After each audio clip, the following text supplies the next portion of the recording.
வணக்கம். இதழ் டிஎன்டிஆர் காலை நேர பிரதான செய்திகள் வாசித்து வழங்குபவர் அனுசுஜா ஆனந்தரூபன்.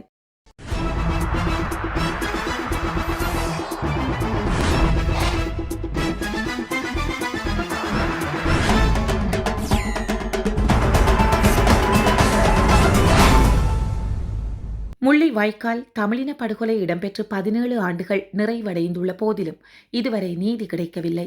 இறுதிக்கட்ட போர்க்கால பகுதியில் இராணுவத்திடம் கையளிக்கப்பட்ட நிலையில் வலிந்து காணாமல் ஆக்கப்பட்டோருக்கான நீதி கிடைக்க வேண்டும். சிறைகளில் வாடும் தமிழ் அரசியல் கைதிகள் விடுதலை செய்யப்பட வேண்டும் என்று இலங்கை தமிழரசு கட்சியின் வன்னி மாவட்ட நாடாளுமன்ற உறுப்பினர் துரைராசா ரவிகரன் வலியுறுத்தியிருக்கின்றார். நாடாளுமன்றத்தில் புதன்கிழமை 6ஆம் தேதி நடைபெற்ற மீட்பு புனர்வாழ்வு மற்றும் கடனிறுக்க வகையின்மை, அதாவது கூட்டுணைப்பு மற்றும் தனிப்பட்ட கடன்கள், இந்த சட்ட மூலத்தின் மீதான விவாதத்தில் உரையாற்றும் போதே ரவிகரன் மேற்கண்டவாறு குறிப்பிட்டார். நீதிக்காக காத்திருக்கும் இனத்தின் குரலாக ஒரு சில கருத்துக்களை இப்பேரவையில் முன்வைக்க விரும்புகிறேன்.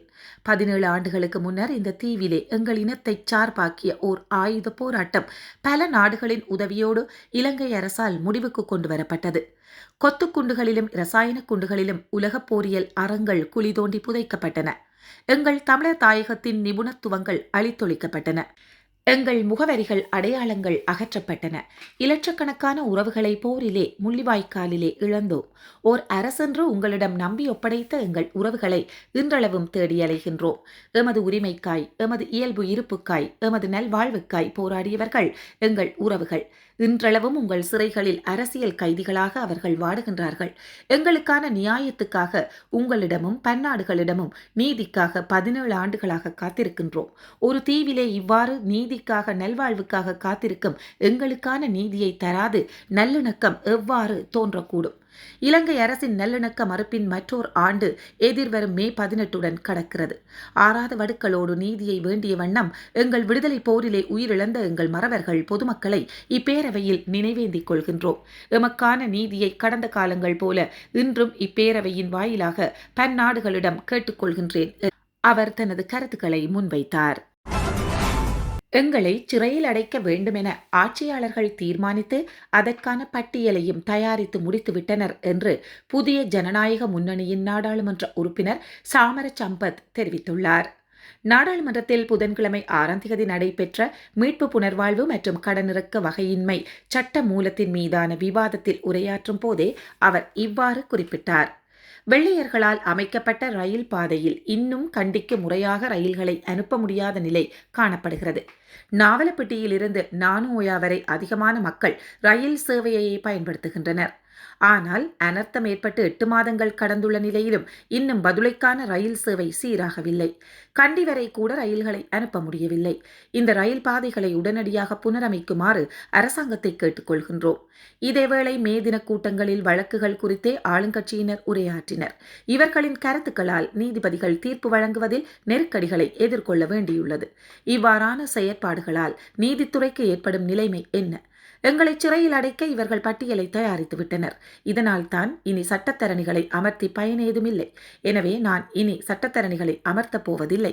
எந்த வழக்கை பேசியாவது என்னை உள்ளே தள்ளுங்கள் என்று காட்டமாக கூறினார். இலங்கை தபால் திணைக்களம் அமெரிக்க தபால் திணைக்களத்துக்கு செலுத்த வேண்டிய 6,26,000 அமெரிக்க டாலருக்கும் அதிகமான பணம் 2 சந்தர்ப்பங்களில் 3ஆம் தரப்பு ஒன்றுக்கு மாற்றப்பட்டுள்ளதாக குற்றப்புலனாய்வு திணைக்களம் நேற்று கோட்டை நீதவான் நீதிமன்றத்தில் அறிக்கையொன்றை சமர்ப்பித்துள்ளது. 3 போலி மின்னஞ்சல்கள் மூலம் கிடைத்த தகவல்களின் அடிப்படையில் தபால் திணைக்களம் இந்த பண பரிமாற்றங்களை மேற்கொண்டுள்ளதாக விசாரணை அதிகாரிகள் நீதிமன்றில் தெரிவித்தனர். தபால் திணைக்களம் மேற்கொண்ட வெளிநாட்டுச் செலுத்துகை ஒன்று உரிய தரப்பினருக்கு கிடைக்காமை தொடர்பான வழக்கின் விசாரணை கோட்டை நீதவான் ஃபசான் அமர்சேன முன்னிலையில் முதன்முறையாக எடுத்துக் கொள்ளப்பட்டது. சர்வதேச தபால் பணிகளுக்கான கொடுப்பனவு விவரங்களை யூனிவர்சல் போஸ்டல் யூனியன் எனும் உலகளாவிய தபால் ஒன்றியம் வழங்குகின்றது. எனினும் இந்த விவகாரத்தில் அவர்கள் வழங்கிய உத்தியோகபூர்வ மின்னஞ்சல் முகவரிக்கு மாறாக வேறொரு மின்னஞ்சல் முகவரியுடன் தகவல் பரிமாற்றம் செய்யப்பட்டுள்ளதாக அதிகாரிகள் குறிப்பிட்டனர். அமெரிக்க தபால் சேவைக்கு செலுத்த வேண்டிய பணம் இன்னும் கிடைக்கப்பெறவில்லை என 2023 ஜூன் முதல் 9 போலி மின்னஞ்சல்கள் ஊடாக தகவல்கள் அனுப்பப்பட்டுள்ளன. அவற்றில் 3க்கு தபால் திணைக்களம் பதிலளித்துள்ளதாக விசாரணை அதிகாரிகள் நீதிமன்றில் குறிப்பிட்டுள்ளனர். 2025 பிப்ரவரி 19 அன்று 4,35,864 அமெரிக்க டாலர்களும் 2025 அக்டோபர் 16 அன்று 1,90,891 அமெரிக்க டாலர்களும் தபால் திணைக்களத்தினால் மூன்றாம் தரப்பினருக்கு அனுப்பப்பட்டுள்ளதாக அவர்கள் குறிப்பிட்டனர். இதன்படி 6,26,755 அமெரிக்க டாலர்கள் மூன்றாம் தரப்பொன்றுக்கு சென்றுள்ளது. இந்த பணம் சென்றடைந்த குறிப்பிட்ட நபர் அல்லது தரப்பு குறித்து இதுவரை தகவல்கள் வெளியாகவில்லை. எனினும் தண்டனை சட்டம், கணினி குற்றச்சட்டம் மற்றும் பொது சொத்து சட்டத்தின் கீழ் குற்றங்கள் இழைக்கப்பட்டுள்ளதாக தெளிவாக தெரிகின்றது என்று அதிகாரிகள் குறிப்பிட்டனர். விசாரணை அதிகாரிகளின் கோரிக்கையை ஏற்றுக்கொண்ட நீதவான் தபால் திணைக்களத்தின் மின்னஞ்சல் கட்டமைப்பை கள ஆய்வு செய்வதற்கு இலங்கை கணினி அவசர தயார்நிலை பிரிவுக்கு அனுமதி வழங்கினார். இந்த வழக்கை மீண்டும் ஜூலை 22 விசாரணைக்கு எடுத்துக்கொள்ள நீதிமன்றம் தீர்மானித்துள்ளது. சந்தேக நபர்கள் இதுவரை அடையாளம் காணப்படவில்லை என்பதும் இங்கு குறிப்பிடத்தக்கது. ஹார்மூஸ் ஜலசந்தியை விரைவில் திறந்துவிடுங்கள் என்று ஈரானிடம் சீனா கேட்டுக்கொண்டுள்ளது. பிப்ரவரி 28 ஈரானுக்கு எதிரான போர் நடவடிக்கையை அமெரிக்கா மற்றும் ஆஸ்திரேலிய படைகள் தொடங்கின. இதனை அடுத்து பதிலடி தாக்குதலை முன்னெடுத்த ஈரான் உலக பொருளாதாரத்தின் முக்கிய கடல் வழி பாதையான ஹார்மூஸ் ஜலசந்தியை அதிரடியாக மூடியது. பல கட்ட பேச்சுவார்த்தைகளுக்கு பிறகு போர் தாக்குதலை இருதரப்பும் நிறுத்திக் கொண்டன. ஆனால் ஹார்மூஸ் ஜலசந்தியை திறப்பது குறித்து எந்த ஒரு முக்கிய முடிவும் எடுக்கப்படாமல் பேச்சுவார்த்தை தொடர்ந்து நீடித்து வருகிறது. இந்நிலையில் அணு ஆயுதங்கள் தொடர்பான செயல்களை மேற்கொள்ள மாட்டோம் என்று சீனாவிடம் ஈரான் உறுதியளித்துள்ளது. இந்த நடவடிக்கையை வரவேற்பதாக தெரிவித்த சீனா ஹார்மூஸ் ஜலசந்தியையும் உடனடியாக திறந்து விடுமாறு ஈரானிடம் கேட்டுக்கொண்டுள்ளது. இந்த விடயம் குறித்து சீன வெளியுறவுத்துறை அமைச்சர் வாங் ஜி தெரிவிக்கும் போது, ஹார்மூஸ் ஜலசந்தியில் பயணம் மேற்கொள்வது குறித்து சர்வதேச சமூகம் கவலையை பகிர்ந்து வருகிறது. சர்வதேச சமூகத்தின் கோரிக்கைகளுக்கு ஈரான் கூடிய விரைவில் முடிவெடுக்க வேண்டும் என்று கேட்டுள்ளார். ஓஹியோ மாகாண ஆளுநருக்கான தேர்தலில் குடியரசுக் கட்சி வேட்பாளராக விவேக் ராமசாமி தெரிவு செய்யப்பட்டுள்ளார். அமெரிக்காவின் ஓஹியோவின் சின்சினாட்டி நகரில் பிறந்தவர் 40 வயதான விவேக் ராமசாமி.